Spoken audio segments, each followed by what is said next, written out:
We're live, right? We are. Whenever you're ready. Good evening, ladies and gentlemen. Welcome to another very special, because they're all special, episode of Thunderdome Metal Reviews, your epic cathedral for heavy metal. With you, as always, is myself, David of Murray, Kentucky. Also with us is Benjamin the Black Metal Lindsay. Ben, how's stuff? How's it going? It is Disappearing Whiskey Night here in Milwaukee, so it's pretty good. Disappearing Whiskey Night, my favorite night. And then we have Tracy, the avian extinctinator, a word I just made up, Newport. How's it going, man? Making chicken an extinct species. It's them or you. Or trying to. They would extinct you if they could. How they would. And according finally, to the Wingstop, you're doing a good job of it. You're doing. I mean, I had a rotisserie chicken tonight and thought about your plant and your soul slowly Was it dying. from Kroger? Yes. So no, and you had. I could see your signature on it. I mean, it was classic Tracy. Well, no, legitimately. Just was it the lemon herb or the simple truth one? It was the garlic herb. It was, I think it was a simple truth one. Are you not? Then that truth? came from our plant because we're the only plant that runs that. I figured I tasted that Mayfield. Anyway, ladies and gentlemen, enough about chickens. Also with us is special feature artist from outer space, Gabe Cooper. Gabe, what is happening in the Cleve?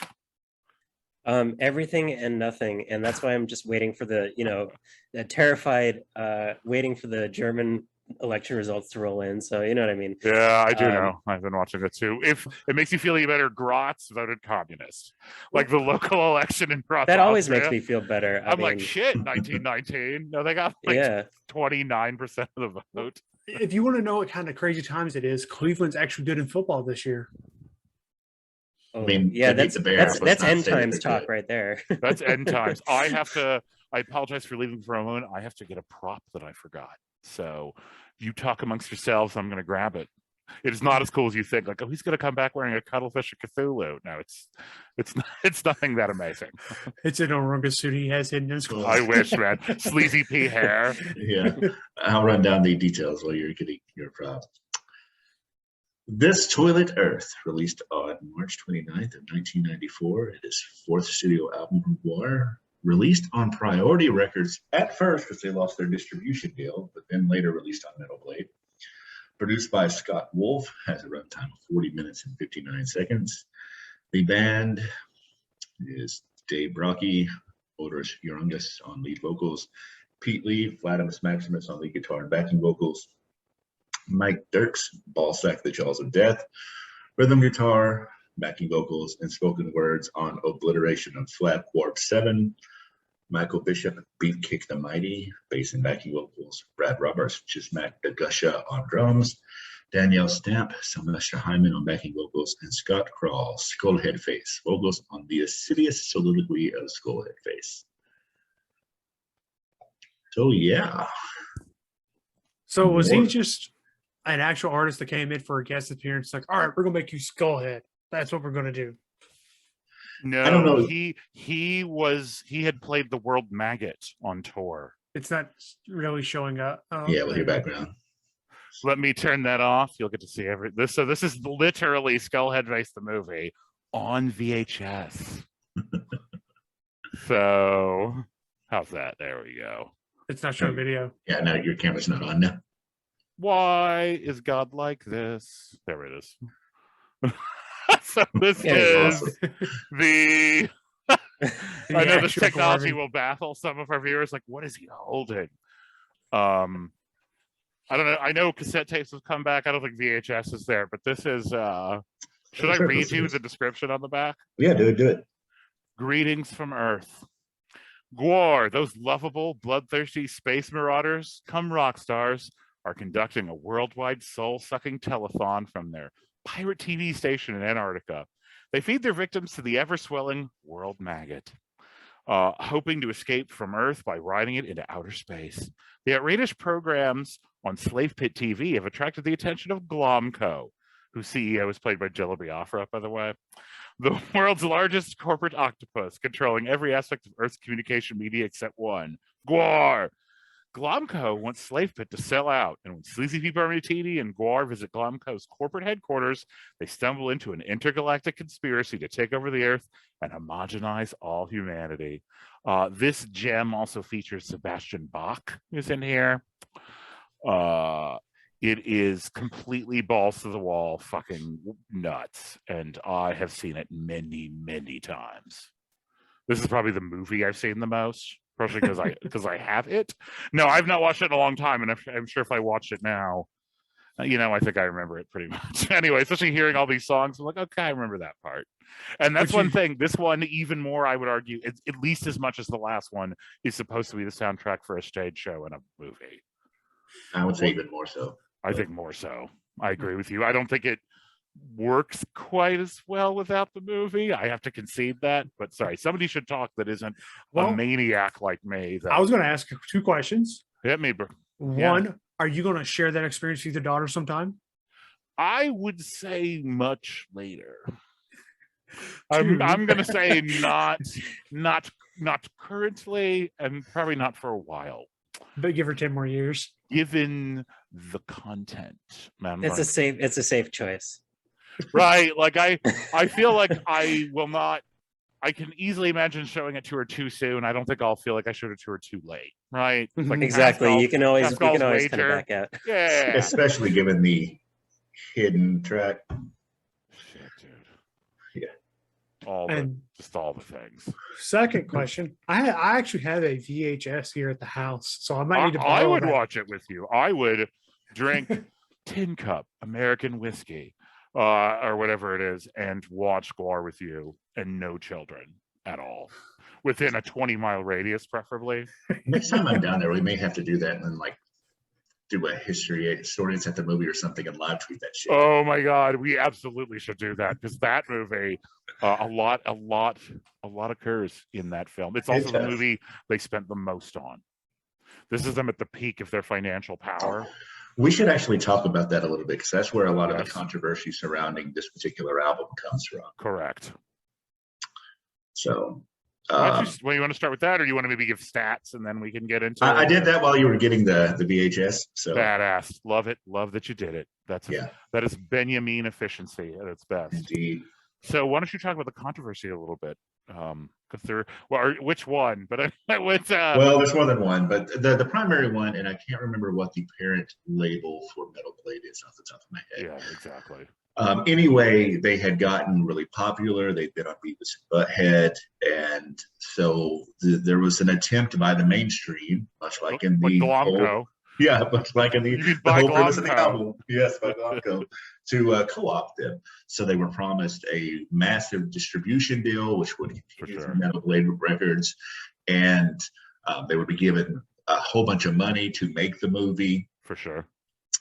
And well, Gwar being Gwar, they Gwarred it up and wrote just what you would expect from them, including like the one track that I referenced earlier, which amazingly, well, sort of amazingly, it has references to pedophilia, necrophilia. Oh yeah, dude, it's one of the 2 times they've been censored by their label.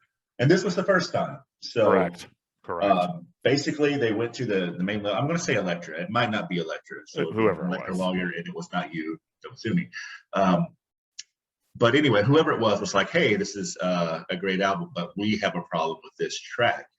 If you don't remove it, then your distribution is gone. Yeah, for sure.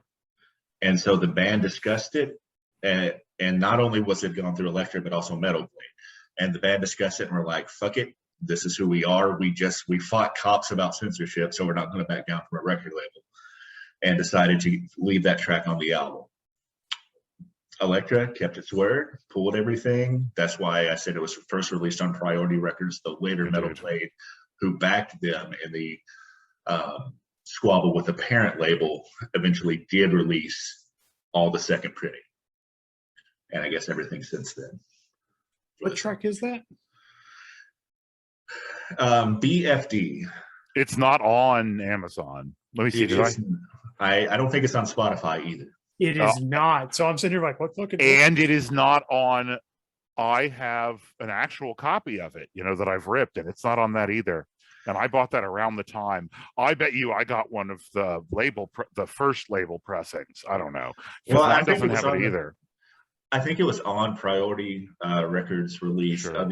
And my understanding is, and I don't remember because I had a physical copy of it at the time, but it was not listed on the CD jacket, but it was on the disc. It just wasn't labeled.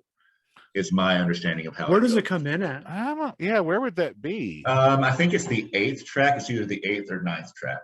So Looks like it's Insidious- between Yeah, the soliloquy and fight. You're right. Yeah, it's not on my physical copy, and as I said, I got that back at the time, roughly. It might have been a year later. It wouldn't have been listed, but it might be there in the play. Is what I'm saying. So it might have just made Insidious soliloquy of Skullhead Face seem like super long. I looked it up, and yeah. Anyway, yes, it is a track that got censored, and not the last one. This happens to them again on We Kill Everything, where they open with, I can't even believe I have to use this phrase, baby raper. And I understand, of course, and in some ways was all for and still am, that the point of this is deliberately to offend Kalamko and like blow it up. I get that. They are literally trying to see how far they can push it before they're told no, essentially. Yeah. I mean, like I said last time, they are free speech fundamentalists, meaning that they believe you can say whatever you want to say, and if it offends somebody, so what?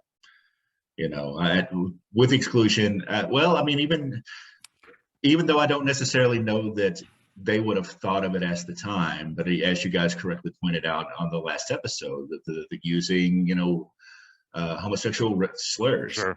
That which in the 90s, was not considered the same way it is now. Not that that's an excuse, but I can't think of too many bridges that they wouldn't have crossed. They cross all of them, man. And Scumdogs is worse. I listened to it again to remind myself of why I didn't want us to review it, and I stand by that. Jesus.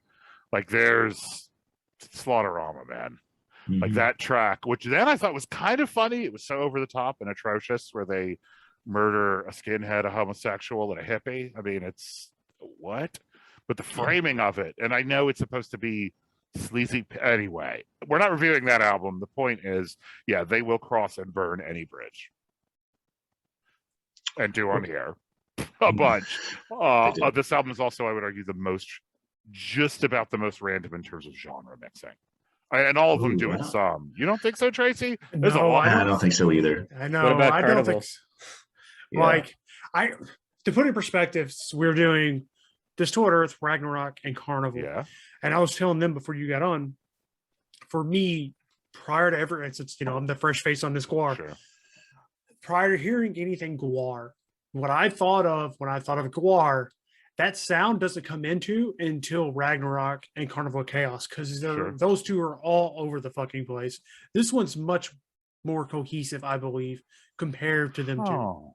Even with Soliloquy of Skullhead Face, like that song alone that's one track out of 15 songs. The rest of it's Pepperoni, and then there's like, I don't know, man. I see what you're saying, but I think I would say amongst a certain set of fans anyway, this is considered the last of the 3 core albums. For sure.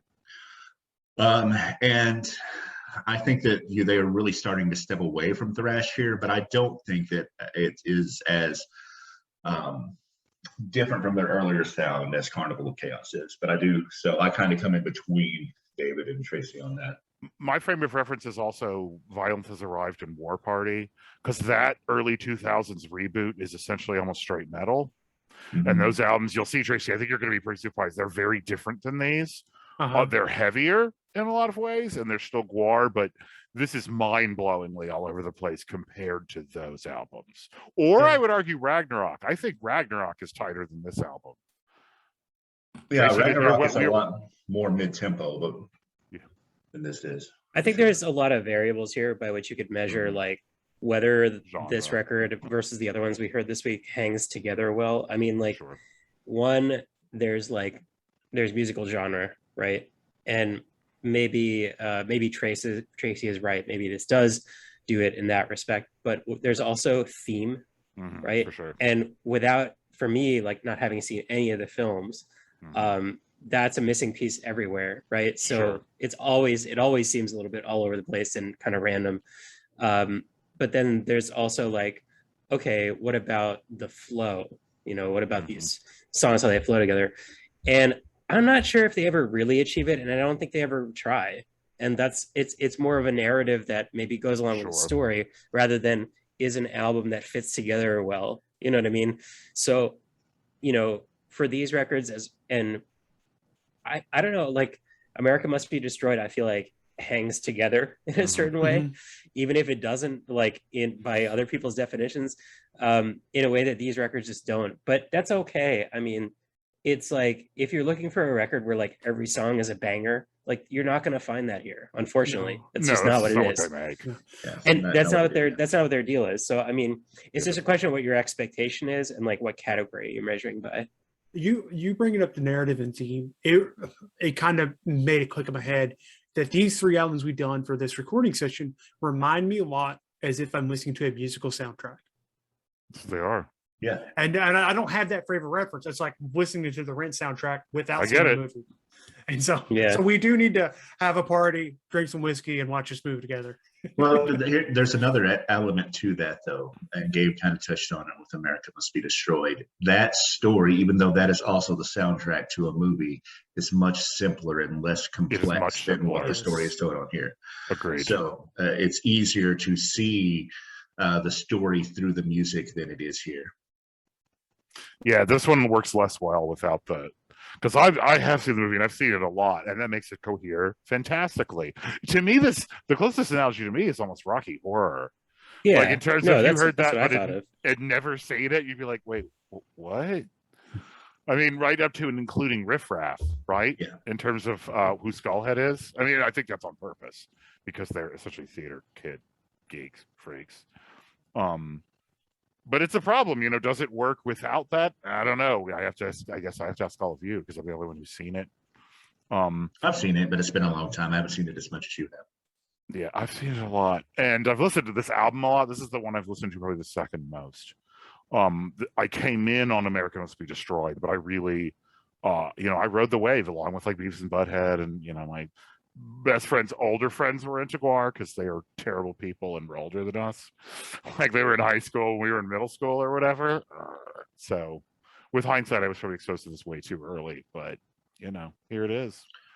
I think sonically it coheres pretty well. I think the tone they achieve, it's not because there's some of these. I don't know. I guess we'll talk about it when we talk about Carnival of Chaos. It's I think that I think that one probably goes even further than this one.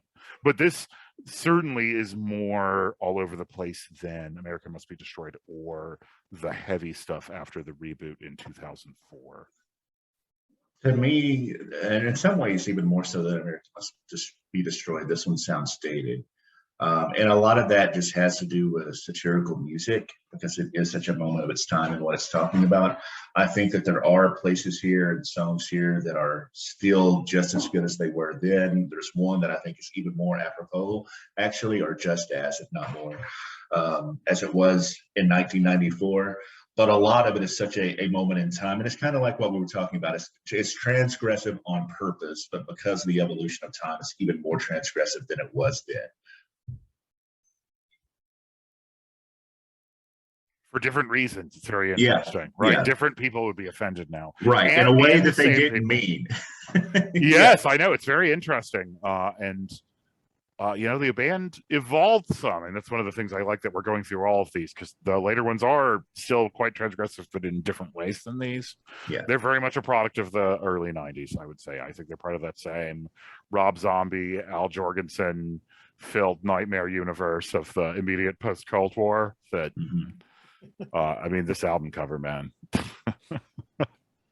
And the whole story about media concentration, the whole plot line, and again, I know no one's seen it, but it's about media concentration. Yeah, which was a very big thing in '94. Because that's after, what is it, the Free and Clear Act or something like that? I don't remember. Anyway, I've been blathering on for a while now. I'll let somebody else talk.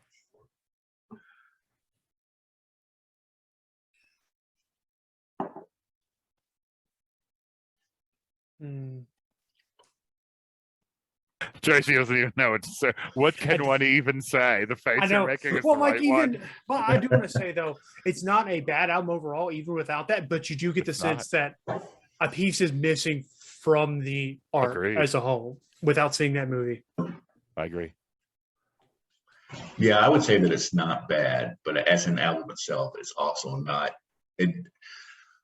How well it stands alone is something that we will debate at the end of this when we go to grading. Indeed, when we grade it, which I really struggled with. Actually, I'm not gonna lie. When I listened to these records, the songs that I really liked, like they stood out for me enough that maybe the songs that I didn't like so much didn't drag the album down. You know what I mean? It's like I was able to like put up with it somehow. I don't know how to explain it, but like, you know, there were points in all these records where I felt kind of offended, but like that's, you know, it's part of the game. You know what I mean? Like, I guess it's you know. Are you really listening to Gwar if you're not offended by it? That's a good point, Tracy. I don't think you are. I don't think you are either. I think some of these, there's even some I don't think I knew the words that well, right? He doesn't always enunciate, like Penis that I see. I've listened to that song thousands of times. And this time I was like, huh. Like I looked the lyrics up and followed along. I'm like, that's not really what I thought he was saying. And now it's a problem. Yeah. But there's a couple of like, of that I was like, what the fuck is wrong with these guys? And listen to it. Then went with the lyrics and I'm like, oh, that's not as bad as I thought it was, but it's still pretty fucking bad. Still pretty bad. Well, and to me, this album and a couple of the others, or there are moments on the other two that we're going to be talking about in this recording session that really remind me of punk and their sensibilities in that way. Because I mean, think about Last Caress. I mean, if you never paid attention to the lyrics of Last Caress, you know. I got a lot of punk off this run of three a lot as well. Like probably more so than I did off America Must Be Destroyed. I agree with that. Yeah, I'd say the earlier stuff was much more thrash, and here they've expanded their sonic palette into other stuff. And part of that slight lineup change is the Gwar's always a revolving door. The Odorous is forever. Yeah, there's definitely a lot of punk in here. I think, you know, also I always have to remind myself their entire shtick is already an act, even beyond what a normal celebrity is, insofar as they're playing murderous alien space barbarians who are supposed to be essentially the embodiment of war and are like themselves mercenaries. And I think it becomes very clear on the closing track of this what's going on there. Yeah. The what I'm going to call the My Lai track that's on here. So, and I am not apologizing for or explaining away some of the things they say, but I understand it's both deliberately transgressive and they are playing a role that absolutely is supposed to be offensive and holding a mirror up to the United States in 1993. Well, I mean, why play an alien if you can't, you know, just be completely outrageous and like, you know, serve that function of like, you know, flipping the mirror on your, you know, the society that you actually belong to. For sure. Yeah, that's the entire point. Exactly. So, yeah, shall we move into tracks, or? I think so, because it sounds like we're all kind of talking in that direction, and yeah, I would say yes. Let's do that. Oh man, yep. I'd forgotten about a couple of these because I still listen to parts of this album, but it's parts of this album. Like I have a playlist that has. It probably won't surprise you which ones are on there and which ones aren't. But I think Tracy should go first. He's the only one that's objective. So for me, I kind of had a hard problem picking like standout tracks on this album compared to America Must Be Destroyed. Like this is much more. There's much more variation in, I think you can say, quality of track on this album compared to the other three that we listened to, the two we haven't got to in America Must Be Destroyed. But I think Sodom A Go-Go is a good starter. Penis I See is okay. Pepperoni. The Issue of Tissue. Slap You Around. I kind of like that old time, like classic rock kind of sound for it. And Filthy Flow. Should I go next, or does one of you want to go? No, I agree with Tracy. I think Sodom A Go-Go is a great opening track. And he's also right, I think, in that there's a lot of filler on here, at least if you're just listening to the album. If you're watching the movie that is associated with, that's different. But a lot of the middle of this, well, I say that. What is actually the middle track, the insidious soliloquy of Skullhead Face, I really actually like quite a bit. I really enjoyed that. Slap You Around, I agree with Tracy, although if you pay a lot of attention to the lyrics, not the best song in the world, but definitely not. But it is a catchy tune. I will agree with him on that. And then I adore the obliteration of Flap 7. That is, to me, the best track on here, and it might be one of their best tracks, period. Just as David was talking about with his a very straightforthforward war crime song. Straight up. Yeah. And something that just wrong village in Afghanistan. Yeah, exactly. That's all it is. So, exactly. JK, we were supposed to hit that other one. Yep. Oops. Yeah, I like this album a lot, and I do visualize the movie when I see it. Saddam Go-Go is an amazing opener. I almost wish they did more with horns, honestly. Not to turn them into a ska band. Penis I See is a fantastic song that is fucking horrible in terms of its content. Eat Steel is fun. Jack the World. I really like that whole run of 1 through 8. Sonderkommando is amazing, in my opinion, and devastating and awful given what it's about. The prisoners who were forced to operate the crematoria and the gas chambers. Bad Bad Men, I like. Pepperoni's Man. I love the Skullhead Face song. Oh my god. But then it falls off kind of. I have to concede. Like Fight's all right, but like Pocket Pool, no, not that great. Slap You Around, I can't. I just cannot. It's, for me, a bridge too far, and I understand what they're doing, and I know it's parody, but I cannot with that shit in terms of just the essentially sexual abuse, physical abuse. Crackdown, meh. Filthy Flow, meh. But the closer is so fucking amazing. So the whole first of the album I like a lot, and then Obliteration of Flop Clarv 7 is one of their best closers, I think. And as you say, Ben, one of the most just kind of sea chanty meets war crime that I think exactly for that reason gets across the casual brutality of, I mean, just about every war in the 20th century, but certainly some of the ones we have as a society implemented, which is what they're talking about. So. Okay, well, I'm definitely jumping on the Sodom Go-Go bandwagon because it's groovy as shit. And Penis I See, whatever the lyrical content, I don't even care. It's a good song. I actually had strong feelings about Jack the World. I think it's really catchy. Equally strong negative feelings for Sonderkommando. I don't think it's interesting musically, and I just object to that kind of stuff because they didn't tie it enough to their fictional world. I mean, I think if they did a better job doing that, I would enjoy it, but it just seems like cheap appropriation of other people's suffering. But there you go. I'm offended. I'm listening to Gwar. I also like the soliloquy. I think it's great. The middle does drag a good bit.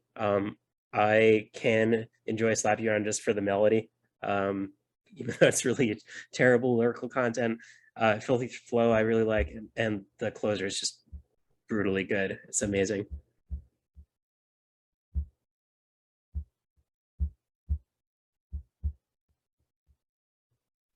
I would, as somebody who, like you, Gabe, thinks about this a lot, probably be more offended by Sonderkommando, again, without the context of, one, there were comic books that were about the Eastern Front. There's like a whole other thing they were doing that also ties into Ragnarok. But yeah, it's problematic, of course. It's not endorsing.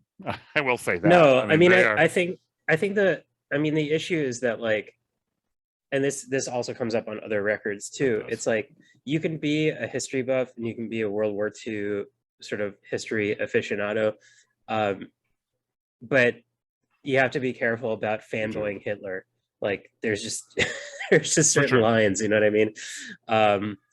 And yeah. What I had read about Sonderkommando was that it's basically putting Gwar in the role of the oppressor, saying that they're going to make their prisoners do the same work, which, I mean, like, that's self-aggrandizing, and that's supposed to be funny, but it's also just like deeply disturbing because they don't really draw that connection for you in the lyrics. Yeah, there's a lot of work they don't do here, but you know, it's Gwar and you get what you get. Yeah, I'm not gonna. There's no way I'm not gonna argue that a lot of this isn't problematic, but it is the product that is on offer, and I guess we will grade it accordingly. Yep. Speaking of, time to grade this thing. And I guess, sounds like Tracy wants to go first. Yeah, I'll go first on this one. I'm going to give it a low A-, a 90. Like I said, I think it's a good album overall, but I do feel like there's a chunk missing, and it probably may grade it higher after I hear it. It was probably my favorite of the three we did tonight.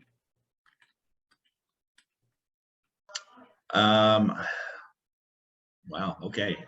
Tracy coming strong out the gate with the heat.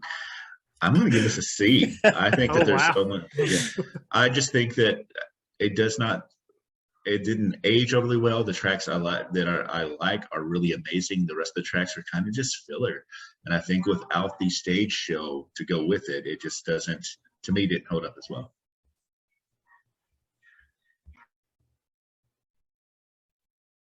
I guess I'll go next. So I kind of wish I'd rated America Must Be Destroyed higher. It's too late for that. Because I don't like this as much as I like that. And while I do think there's a lot of filler on it, I'm not going to give it a C. I'm going to give it like probably the lowest possible B that I can give it, which would probably be an 82. No. You can give it an A at 79.5.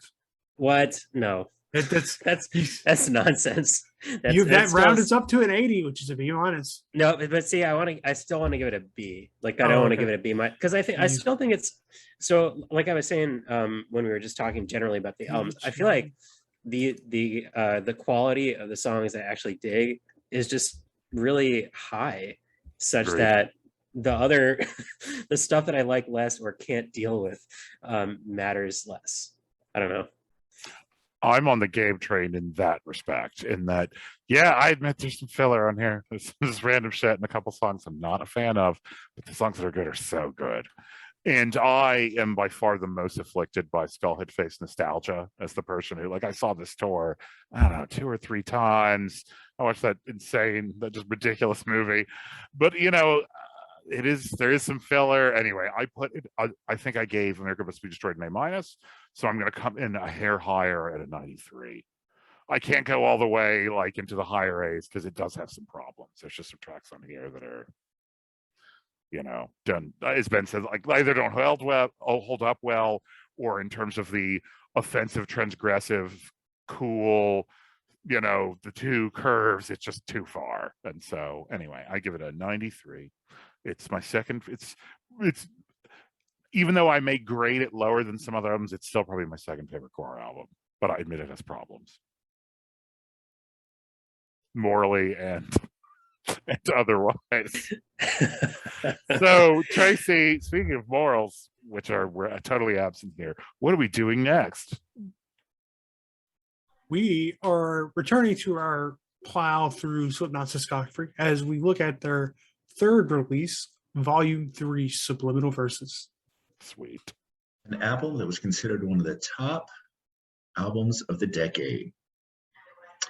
Yeah, I agree with that. Which speaks volumes about the 2000s. Yeah, perhaps so. Oh, Guess boy. we'll hash it out on the next episode of Thunderdome Metal Reviews.